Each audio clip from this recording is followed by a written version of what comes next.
J'ai décidé de faire cette vidéo parce qu'en fait, je suis né et j'ai habité pendant 17 ans à côté d'Incarville, là où vient de se passer ce massacre, vous savez, cette attaque de fourgon pour libérer un détenu qui s'appelle Mohamed, je ne sais plus comment. Voilà, moi je suis né à Louviers, j'ai aujourd'hui 50 ans, donc j'ai vécu là-bas de l'âge de 0 à 17 ans, et je peux vous dire, donc ça fait 35 ans, hein, vous voyez, que j'ai quitté cette région. Bah, déjà, il y a 35 ans, ça craignait par rapport à toute cette racaille. Aujourd'hui, je vis en Thaïlande, ça fait pratiquement 2 ans maintenant que je suis ici en Thaïlande, et eh bien, une des raisons pour lesquelles j'ai quitté aussi la France, c'est pour toutes ces agressions, pour toutes ces choses-là. Alors, je suis tombé sur une vidéo sur Instagram d'un gars. Je vous en dis pas plus, écoutez sa vidéo et puis on en reparle après parce que c'est vraiment incroyable.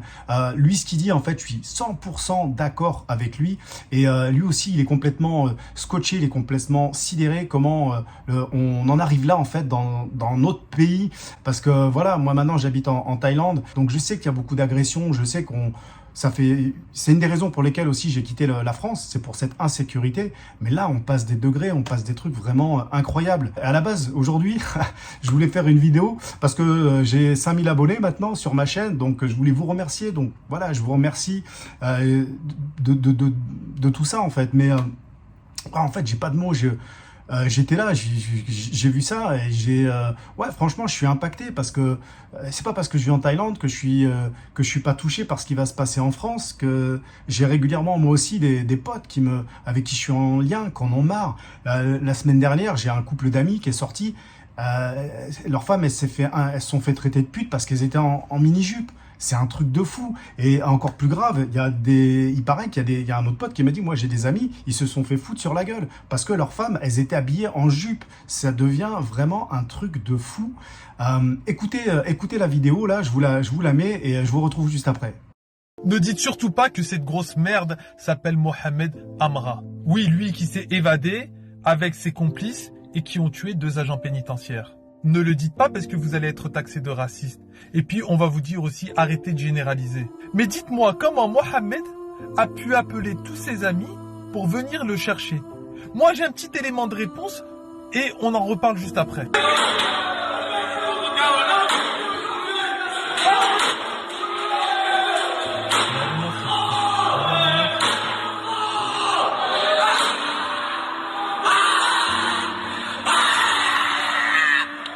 J'avais presque oublié que tous les prisonniers avaient des téléphones. C'est une évidence. Il avait juste à les appeler. Et dire tout simplement où il allait être transféré. Et encore une fois, on voit bien que la naïveté de la France face à tous ces pervers ne fait pas le poids. Et qu'ils continueront à tuer, à faire ce qu'ils veulent en prison. Rien ne va plus. Ce qui est triste dans tout ça, c'est que vous qui êtes révoltés, vous allez être traités de discriminants envers une communauté, de racistes. On connaît bien, on sait comment ça se passe.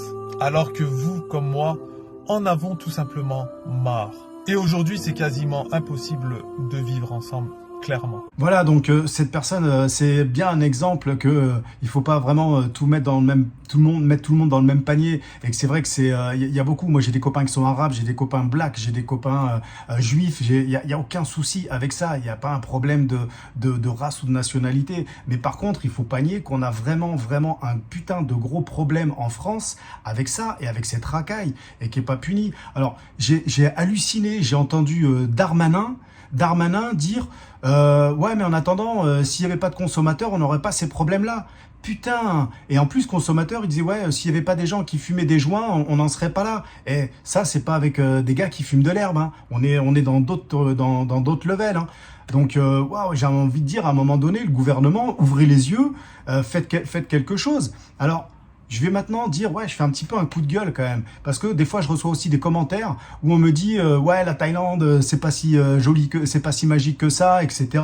Ils ont aussi leurs problèmes, ils ont aussi leurs trucs. Ouais, c'est clair. Mais en attendant, ils se laissent pas déborder par la délinquance. Ils se laissent pas déborder par la criminalité.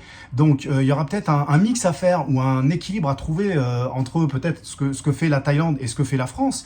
Mais vous voyez, des fois, la Thaïlande, si vraiment il y a des débordements, ils envoient l'armée et ils calment tout le monde. À tort ou à raison, encore une fois, c'est pas ça. Mais là, il y a des moments, j'ai envie de me dire, mais on fait quoi? Et Darmanin, pas Darmanin, là c'est l'autre, là le garde des Sceaux, Dupond-Moretti. Je l'entends dire, ouais, alors ouais, c'était sous l'émotion. ils seront punis, ils seront... Non, même pas, ouais, voilà, ils seront punis ou châtiés ou machin. Putain, mais c'est la moindre des choses. C'est la moindre des choses, j'ai envie de dire. Mais c'est quoi? Là, maintenant, il faut prendre le problème à bras le corps. Et je veux surtout pas faire de politique en disant que, voilà, c'est pas parce que Marine Le Pen elle va arriver qu'elle va régler tous les problèmes. C'est pas parce que, voilà, mais il y a un putain de truc. Et ouais, donc je veux faire la comparaison, en fait, entre la France et la Thaïlande. Quand vous vivez en France, bah, il n'y a pas ces agressions, il n'y a pas cette insécurité, il n'y a pas tous ces problèmes. Et pourquoi? Parce que le gouvernement, en tout cas, il y a des caméras partout, il y a des trucs, si vous commettez la moindre infraction, le moindre truc, ça rigole pas. Alors, ça veut pas dire que si vous mettez une claque à quelqu'un, vous allez en prison. S'il y a pas de truc, non, si c'est pas très grave, et ils sont pas fous non plus, vous voyez. Mais je peux vous dire que si vraiment vous commettez des crimes et des délits, eh ben là, c'est terminé. On vous donne pas de chance. Il y a pas de vice de procédure, il y a pas de ceci, il y a pas de cela. Bref, encore désolé.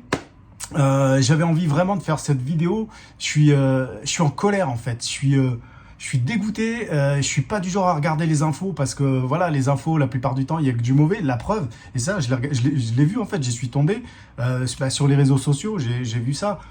Et je me mets à la place de toutes les familles de ces pauvres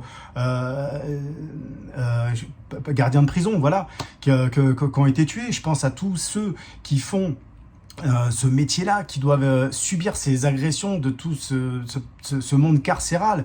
Et vous avez vu dans la vidéo, les mecs ils sont en prison, ils ont des téléphones, ils ont la belle vie.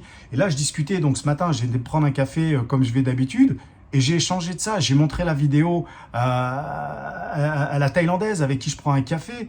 Elle hallucinait. Elle disait ah ouais, mais c'est comme ça en France.